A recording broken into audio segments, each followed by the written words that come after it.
Saludos a todos y bienvenidos nuevamente a una nueva aventura con curiosidades bíblicas. Seguimos desglosando palabra por palabra la Escritura, inspirada a hombres imperfectos por el Espíritu de Dios, sin hablar de doctrinas ni de preferencias religiosas. Simplemente las explicamos a la luz de su original hebreo bíblico, costumbres y cultura de la época. Si no se ha inscrito en este canal, le invito a hacerlo y a continuar con nuestras meditaciones sobre la palabra de Dios. Hemos estado hablando acerca de las bienaventuranzas. Hoy vamos a hablar de Mateo 5, 10 al 12 que leo. Bienaventurados aquellos que han sido perseguidos por causa de la justicia, pues de ellos es el reino de los cielos. Bienaventurados seréis cuando os insulten y persigan, y digan todo género de mal contra vosotros falsamente, por causa de mí. Regocijaos y alegraos, porque vuestra recompensa en los cielos es grande, porque así persiguieron a los profetas que fueron antes que vosotros. Las primeras bienaventuranzas, Jesús nos habló del carácter que debemos tener, la imagen que tenemos que representar aquí en la tierra, en tierra de peregrinaje. En esta tierra somos extranjeros. Y ahora, en estos 3 últimos versos sobre las bienaventuranzas, Jesús nos está diciendo las cosas que sufriremos o padeceremos por su causa o por el reino. Y nos dice que si somos perseguidos por causa de la justicia divina, cuando somos menospreciados, insultados, burlados, y cuando hablen mentira de nosotros, no nos preocupemos, porque somos afortunados. Además, dice que Él mismo padeció también por causa del reino, y nosotros no somos mayores que Él. También padeceremos, pero que no nos turbemos, porque ya Él venció, y nosotros también venceremos. Juan 16:32 dice: Estas cosas os he hablado para que en mí tengáis paz. En el mundo tenéis tribulación, pero confiad, yo he vencido al mundo. Y la paz que Jesús nos dejó es para que tengamos confianza, porque Él mismo, siendo esa paz, venció todas las tribulaciones y ahora Él nos las deja. Actualmente están ocurriendo los Juegos Olímpicos y ahí mismo pudimos presenciar la burla más descarada y grotescamente ofensiva que hemos visto de la representación de la última cena del Señor Jesucristo junto con sus discípulos. Sin comentarios. Como vemos, Jesús nos está presentando en este discurso un vocabulario de gobierno, ya que desde que comenzó el discurso, comenzó introduciendo las características que una persona que desea llegar al reino llamado Reino de los Cielos necesita cumplir. Vamos como siempre a realizar un viaje al pasado. Desde Génesis, Yahweh mismo nos ha presentado este reino, solo que no nos dice el nombre del reinado.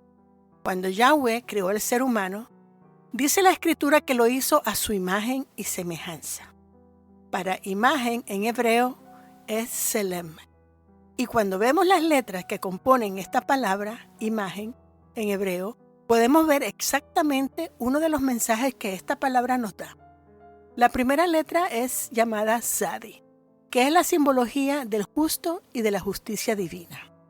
La segunda letra es la letra llamada Lamed, y de esta letra se derivan 2 palabras que son aprender, Lomed, y enseñar, Lelamed. Y la última letra es la letra Mem, la que nos trae el recuerdo de nuestro origen. Y al juntar todos estos significados, podemos leer el mensaje, que es: fuimos hechos a su imagen para no olvidarnos que debemos aprender y enseñar a otros a recordarles cuál es el origen de todo lo existente. Por lo tanto, desde el día 1 de nuestra existencia, fuimos sellados para esto. Y cuando leemos Génesis 2 del 7 al 9, nos daremos cuenta que Él estableció una sucursal en la tierra, llamado el Jardín del Edén, lo conocido como el paraíso. Cuando Elohim creó al hombre, lo llevó a ese jardín, y allí mismo le sopló en sus fosas nasales de su aliento, de su espíritu, de su vida, porque era ahí donde el hombre que Él creó habitaría, gobernaría y establecería el reino de Dios. Leamos Génesis 2 del 7 al 9. Entonces el Señor Dios formó al hombre del polvo de la tierra y sopló en su nariz el aliento de vida. Y fue el hombre un ser viviente. Y plantó el Señor Dios un huerto hacia el oriente en Edén, y puso allí al hombre que había formado. Y el Señor Dios hizo brotar de la tierra todo árbol agradable a la vista y bueno para comer. Asimismo, en el medio del huerto, el árbol de la vida y el árbol del conocimiento del bien y del mal. ¿Ven? Dice que Yahweh plantó un jardín que en hebreo es Gan, pero como esa palabra proviene de Ganán, que quiere decir rodear, defender, Yahweh colocó al ser humano en un lugar especial en la tierra, en un lugar protegido, cercado por él mismo, para que vivieran seguros bajo su protección, un lugar de pleno gozo, estableciendo aquí mismo que él es el único que define lo que es bueno y lo que es malo. No lo dejó a la opción del hombre, porque Yahweh es el único que conoce el presente, el pasado y el futuro. Y basado en ese conocimiento o ciencia, él sería el único capacitado para tal decisión. Como nos describe la historia de la creación, la tierra estaba sin terminar. Por lo tanto, aún no estaba el orden divino establecido en ella. Pero que Elohim lo fue haciendo poco a poco para perfeccionar su obra y aún lo sigue trabajando, porque aún no está establecido su orden final. Pero llega, ya que el que comienza la buena obra la terminará por seguro. Una vez que él había terminado con la creación de todo lo que él quería que hubiese en la tierra, un cielo que la cubriera toda, luz, agua, animales, peces, aves, y ahora culminaba con la hechura del hombre, al que hizo con el propósito de ser su misma imagen, y lo representara en ese jardín, donde lo colocó para que habitara en ella, seguro y confiado. No sé si ustedes se han preguntado alguna vez esto. ¿Por qué Yahweh plantó un lugar apartado y protegido, pero dentro de la tierra? ¿Será porque él sabe que el ser humano iba a pecar contra él? Y aún así les tenía un lugar en la tierra para que pudiera ser restaurado más tarde. Digo esto porque el ser humano tenía que probarse a sí mismo. ¿Probar qué? ¿Qué hubiese sucedido si los primeros hombres no pecaran y con el tiempo los otros que seguían naciendo más adelante lo hubiesen hecho? ¿Será que los hubiera sacado del paraíso? Incógnitas para mí. Si de veras ellos iban a recordar que ellos fueron hechos a la imagen de Yahweh, y si lo recordaban, sabían que tenían que abstenerse de desobedecer, ya que la desobediencia no es parte de Dios. Y como en todo gobierno, hay leyes y ordenanzas. Y yo voy a llamar a las leyes y ordenanzas de Dios la Constitución Celestial. En Génesis 2, del 15 al 17, continúa Dios estableciendo sus leyes y ordenanzas. Leo: Entonces el Señor Dios tomó al hombre y lo puso en el huerto del Edén, para que lo cultivara y lo cuidara. Y ordenó el Señor Dios al hombre, diciendo: De todo árbol del huerto podrás comer, pero del árbol del conocimiento del bien y del mal no comerás, porque el día que de él comas, ciertamente morirás. La Constitución Celestial establece que el ser humano que quiera ser ciudadano de ese reino debe seguir ciertas leyes, y ellas son: recordar que fuimos hechos a la imagen del Creador, no olvidarnos que debemos aprender, enseñar a otros y recordarles cuál es el origen del ser humano y de todo lo que existe. Segundo, sed fecundos y multiplicad y llenad la tierra. Tercero, sojuzgad la tierra y ejercer dominio sobre los peces del mar, sobre las aves del cielo y sobre todo ser viviente que se mueva sobre la tierra. Cuarto, debemos cultivar y cuidar el jardín o lugar de habitación. Esto incluye a la naturaleza, animales de toda la creación y los astros que nos mostrarían siempre su gloria. Quinto, alimentarse de todo lo creado, pero no comer del árbol del conocimiento de la ciencia del bien y del mal, porque el día que de él comieran, ciertamente morirán. Es decir, tendremos que salir de su presencia. Pablo nos dice todo esto en 2 de Corintios 5:20, donde dice claramente que somos los embajadores de Cristo, para reconciliar a todo lo creado con la voluntad del Padre. Desde el principio fue la voluntad de Dios que reconciliáramos a todo lo existente con Él. Y digo esto porque los hombres son libres de escoger y de pensar como quieran. Y es por esto que debemos reconciliar nuestros pensamientos, ponerlos unidos, de acuerdo a los de nuestro Creador. Ya que los primeros hombres fueron hechos perfectos, pero con propia voluntad, y ellos escogieron ir en contra de los designios de su Creador. ¿No cree usted que al hacernos Dios con una libertad de escoger, es obvio que existiera la probabilidad de querer probar algo diferente? ¿Acaso no sucedió eso mismo con los ángeles? Que unos se rebelaron y se dividieron. Ahora, es más, pasó igual con Adán y Eva. Ahora, la nueva ley o enmendado a la constitución divina es que solo a través de la muerte y resurrección de su Hijo Jesucristo podremos ser reconciliados con Él. También fueron agregados otros enmendados o modificaciones a esa constitución divina, que fueron los 10 mandamientos y los 613 mandamientos dados a los israelitas. 2 de Corintios 5:20 que leo. Por tanto, somos embajadores de Cristo, como si Dios rogara por medio de nosotros. En nombre de Cristo, os rogamos, reconciliaos con Dios. 5 reglas tenía la constitución de Yahweh y no se pudo cumplir. Por alguna razón que desconozco, Yahweh no les permitió reproducirse dentro del periodo de prueba. Y es aquí donde entra lo del reino de Dios. Ellos estaban viviendo dentro de ese reino que era un reino espiritual. Es el mismo reinado que se habla en Apocalipsis y en 2 de Timoteo 2, 8 al 13. Ahora hablemos de los cielos. Los cielos es un lugar perfecto y está en una posición por encima de la tierra. Por lo tanto, desde ese reinado se puede ver, saber y conocer todo lo que pasa en todos los demás reinados que Él mismo ha formado en la tierra. Podemos darnos cuenta entonces que este era un reinado espiritual. Por alguna razón que no sé, Él decidió crear a los hombres para establecer una continuidad de su reinado o expanderlo, donde los hombres colaborarían con Él desde la tierra para así establecer una sucursal de ese reino de los cielos. El reino de los cielos, tal y como su nombre lo dice, es un gobierno liderado por un rey. Aunque existen muchos otros tipos de gobiernos como el teocrático, el monárquico, democrático, republicano, comunismo y otros. Y este rey nuestro vive en lo que nosotros podemos llamar la capital, los cielos.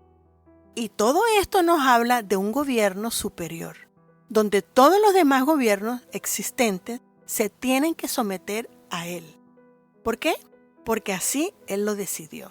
Éxodo 19 del 5 al 6 leo. Ahora pues, si diereis oído a mi voz y guardareis mi pacto, vosotros seréis mi especial tesoro sobre todos los pueblos, porque mía es toda la tierra. Y vosotros me seréis un reino de sacerdotes y gente santa. Estas son las palabras que dirás a los hijos de Israel. Ahora leamos Romanos 13 del 1 al 2. Sométase toda persona a las autoridades que gobiernan, porque no hay autoridad sino de Dios, y las que existen por Dios son constituidas. Por consiguiente, el que resiste a la autoridad, a lo ordenado por Dios, se ha opuesto. Y los que se han opuesto sobre sí recibirán condenación. Así que, hermanos venezolanos, me duele muchísimo lo que ustedes están viviendo porque todos queremos libertad, nos los merecemos, somos todos criaturas de Dios, pero más bien debemos preguntarle al Señor qué es lo que debemos aprender de esta circunstancia en que los está haciendo vivir por este momento. Pero tengan fe que Dios sabe lo que hace. A los creyentes en Jesucristo, les animo a recordar las maravillas que Yahweh hizo con los israelitas cuando eran esclavizados y abusados por los egipcios, que, llegado el momento, Yahweh hizo un gran éxodo de su pueblo, los salvó de la esclavitud y de la situación en la que vivían para llevarlos a tierras que fluyen leche y miel. Ánimo, Dios hará lo que tiene que hacer en su momento.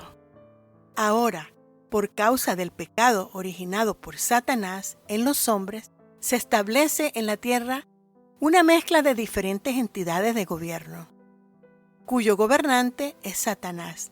Y Jesús mismo nos los declara en Juan 14:30 que leo: No hablaré mucho más con ustedes, porque viene el príncipe o el gobernante de este mundo, y él no tiene nada de mí. Jesús, en Mateo 5, del 34 al 35, nos da el nombre de ese rey o gobernante. Leamos: Pero yo os digo, no juréis de ninguna manera, ni por el cielo, porque es trono de Dios. ¿De acuerdo? Jesús nunca le dijo a los judíos que Él vino a libertarlos de la esclavitud de los gobiernos en que se encontraban, Roma o de los griegos, porque esos eran gobiernos terrenales. Lo que los judíos no entendieron es que Jesucristo no vino a darles la paz terrenal, ni la libertad terrenal. Él vino para dar libertad a los cautivos espirituales, y se los leyó en la primera oportunidad que tuvo cuando tuvo que leer en el púlpito. Isaías 61 y leo: Esto fue lo que les dijo: El Espíritu del Señor Dios está sobre mí, porque me ha ungido el Señor para traer buenas nuevas a los afligidos. Me ha enviado para vendar a los quebrantados de corazón, para proclamar libertad a los cautivos y liberación a los prisioneros, para proclamar el reino favorable del Señor y el día de venganza de nuestro Dios, para consolar a todos los que lloran, para conceder que a los que lloran en Sión les dé diadema en vez de ceniza, aceite de alegría en vez de luto, manto de alabanza en vez de espíritu abatido, para que sean llamados robles de justicia, plantío del Señor, para que Él sea glorificado. Esto habla de una liberación completamente espiritual. Y de esto es que se trata el reino de los cielos que Jesús vino a traer sobre la tierra. Todo este preámbulo es para decirles que el reino de los cielos es un gobierno, y como todo gobierno debe haber un lugar establecido para ejercer su gobierno, sus gobernantes, sus propias leyes, para su apropiado funcionamiento. Y a esto, amigos, se le llama política. Y he escuchado muchísimas veces a personas decir que no les gusta hablar de política ni de religión. Prefieren ignorar los dos temas. Hasta en las iglesias lo he escuchado, que no quieren mezclar la política con la iglesia. Pues le tengo noticias. Jesús habló todo el tiempo de política, porque todo lo que Él habló fue acerca de lo que se trata el reino de los cielos, que Él representaba, y se le encomendó a establecer o recuperar y conquistar en la tierra lo que se les había robado a los hombres, su libertad espiritual. Y esto es pura política espiritual. Y por causa de su política, fue perseguido hasta la muerte. Así que lo que yo estoy viendo aquí es que a Jesús le pareció muy importante hablarlo, exponerlo y discutirlo. Pero tengo dos preguntas para mis oyentes. ¿Está Jesús hablando de política? Y la otra pregunta es, ¿sabe realmente lo que política significa? ¿Cuál es la diferencia entre la política y el reino de los cielos? Son preguntas que debemos hacernos y contestarlas. Porque creo que es muy importante saber de qué es lo que estamos hablando. para poder así hablar con propiedad. Tenemos que instruirnos para que nadie nos engañe y hablar con inteligencia, conocimiento y entendimiento. La palabra política es originalmente griega. Sus raíces vienen de la palabra politika, clásica de Aristóteles, que quiere decir asuntos de las ciudades, ya que polis significa ciudad. De manera que el origen etimológico de política viene de la expresión politiké techne, que puede traducirse como el arte de las cosas del Estado o el arte de vivir en sociedad. Política, el arte de vivir en sociedad. ¡Wow! ¡Qué definición! Yo no la sabía. Desafortunadamente, la política ha sido corrupta por causa de los intereses propios y egoístas del ser humano. La Constitución americana ha sido corrupta y nosotros por nuestra ignorancia de ella nos hemos dejado envolver en esas mentiras. Por ejemplo, originalmente nuestra Constitución establece que todos tenemos derecho a ejercer cualquier religión que tengamos, con toda la libertad. Solo que el gobierno no establecerá ninguna religión específica como religión del Estado. Y las personas han querido cambiar la Constitución divina de igual manera, agregando y quitando arbitrariamente enmendados en la palabra de Dios, que es la carta de la Constitución que Yahweh dejó para que la leamos, para que la conozcamos, la aprendamos y no nos engañe nadie.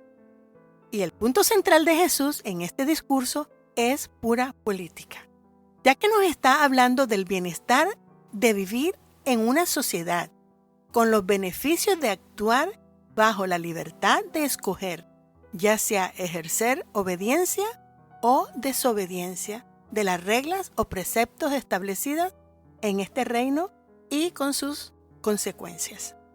Salmos 133:1 nos dice claramente: mirad cuán bueno y cuán agradable es que los hermanos habiten juntos en armonía. ¿Cuánto anhelamos practicar esto? Pero muchas veces es muy difícil. Así que a Jesús se le dio muchos títulos gubernamentales y entre ellos se le llamó príncipe de paz. Y un príncipe tiene un par de zapatos que llenar en el gobierno. Y esos zapatos de este príncipe de paz son los de su padre Yahweh. A todos aquellos que dicen que no quieren ni hablar ni mezclar la política con la iglesia, les dejo esto para meditar un poco. Ya estudiamos el requisito principal que necesitamos para ser justificados por Dios, y es aceptando a Jesucristo como el justo de Yahweh, que murió y fue resucitado para nuestra salvación. Ahora Jesús nos está dando una lista de consejos para que sigamos en nuestro caminar y así un día poder volver a nuestro hogar original, el paraíso, el jardín del Edén, el reino de Dios. Por eso somos llamados ciudadanos de los cielos. Filipenses 3:20. Porque nuestra ciudadanía está en los cielos, de donde también ansiosamente esperamos a un Salvador, el Señor Jesucristo. Jesús es el llamado justo, porque el Padre nos justificará por medio de su sacrificio y de su resurrección. La palabra que se utiliza en el griego para justificación es dikaiosune, y discúlpenme si no puedo pronunciarla perfecto. Palabra usada para dar un veredicto de aprobación divina y es la misma que se usa en Mateo 5:6. Cuando Jesús dice que son bienaventurados los que tienen hambre y sed de esa justicia divina. Así que les recomiendo ver este video y la de la letra Tzadik, que es la que les daré más iluminación sobre el tema. Lo pondré en la descripción abajito para que lo puedan ver. Justo. El justo es el que lleva la carga pesada sobre sus hombros o espaldas. Esas personas son como el sostén del mundo, las piedras fundamentales del mundo, o lo que sería justificación ante Dios de la existencia del hombre, manifestando su bondad a través de la intercesión. El término proviene de tzedek, palabra que en hebreo significa una tradición en la justicia y la rectitud. El justo conoce la luz primordial, pero esta luz es un secreto para el mundo profano. Y es por eso que no vemos esta justicia en el mundo secular, pero es nuestra obligación ser pacificadores, queriendo decir que tenemos que llevar a todos la luz del justo. Jesús mismo, como embajador principal y enviado directamente por el rey de nuestro país, dijo que Él no vino a cambiar la constitución divina, sino a hacérnoslas entender tal y como es, no para que la interpretemos. No tenemos la capacidad espiritual para interpretarla. Recuerden lo que dije al principio acerca del árbol del conocimiento de la ciencia del bien y del mal. Aquí está el porqué de esa determinación de nuestro Padre, o Rey. En los Estados Unidos, dice uno de los partidos políticos que la Constitución debe ser interpretada de acuerdo a los tiempos y a la época. Por algo el Señor estableció que Él sería el que tendría el bastón sobre qué es lo bueno y qué es lo malo. Mateo 5, del 17 al 20 leo: No penséis que he venido para abolir la ley o los profetas. No he venido para abolir, sino para cumplir. Porque en verdad os digo que hasta que pasen el cielo y la tierra, no se perderá ni la letra más pequeña ni una tilde de la ley hasta que toda se cumpla. Cualquiera, pues, que anule uno solo de estos mandamientos, aun de los más pequeños, y así lo enseñe a otros, será llamado muy pequeño en el reino de los cielos. Pero cualquiera que los guarde y los enseñe, éste será llamado grande en el reino de los cielos. Porque os digo que si vuestra justicia no supera a la de los escribas y fariseos, no entraréis en el reino de los cielos. ¡Wow! La Constitución Divina dice que es para siempre, aplicable para todos los tiempos y para todas las épocas. Es inmutable.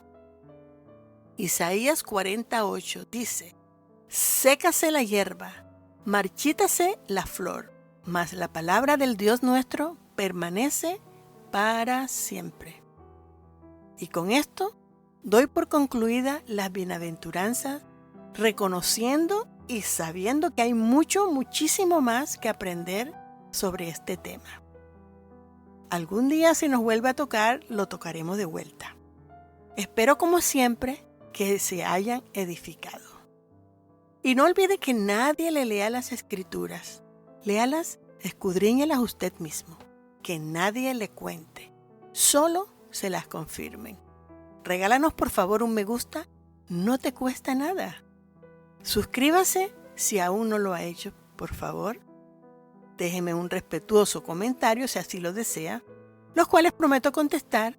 Comparta este mensaje. Bendiciones. Shalom. Shalom.